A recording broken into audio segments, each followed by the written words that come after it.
Ake,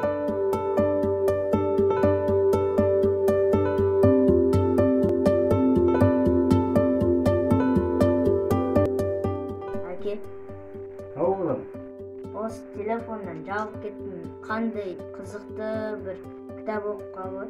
Қазақта кітап болып қой қызықты. Сенің бірінші халық ертегілерінен бастасаң, анау Жарғақбас, Чибот, Қылғеңгірдек деген ертегі бар ғой. Соны бастап оқышы.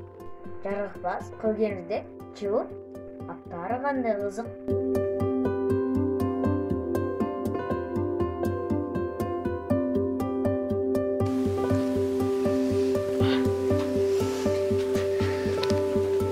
Сәлеметсіздер ме?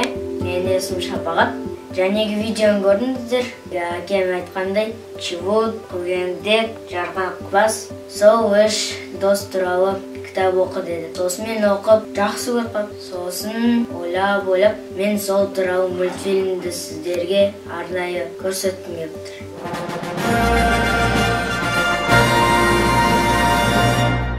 Ертеде Жарғақбас, Қылғеңгірдек, Чибот деген үш ұры болыпты. Бір күні олар ұрлыққа аттаныпты. Көздеген жеріне жеткен соң, ауылдың жатқан-жатпағанын біліп келу үшін біреуін жібермек болады. Қылғеңгірдек жанындағы серігіне: "Ал Жарғақбас, сен барып біліп келесің бе?" дейді. Жарғақбас "Барсам барайын" деп жолға шығады. Ауылға жете бергенде оның айға шағылысқан жарғақ басына бір шыбын қонады. Жарғақбас қолымен жасқап, оны ұшырып жібереді. Шыбын шыр көбелек айналып бар Жарғақбастың маңдай тұсына тағы қонады. Басы жыбырлап ыза болған Жарғақбас "Пу, иттің баласы" деп балғадай ауыр қолымен маңдайын бір қояды. Шытынап тұрған Жарғақбасы қақ жарылып, өзі кескен теректей гүрс етіп құлап, сол жерде жан тәсілім етеді. 5 ауымдай уақыт өтті. Бұл сорлы қайтпады ғой. "Оған не болды екен?" дейді Чибот тыпыршып. "Я, көп кешікті. Сен барып жағдайын біліп келші" дейді Қылғеңгірдек. "Барсам барып келейін" деп Чибот жорға жөнеледі. Қыр асып Жарғақбастың ізімен жүріп келе жатқанда, шөп арасынан серігінің басы жарылып бөліп жатқаны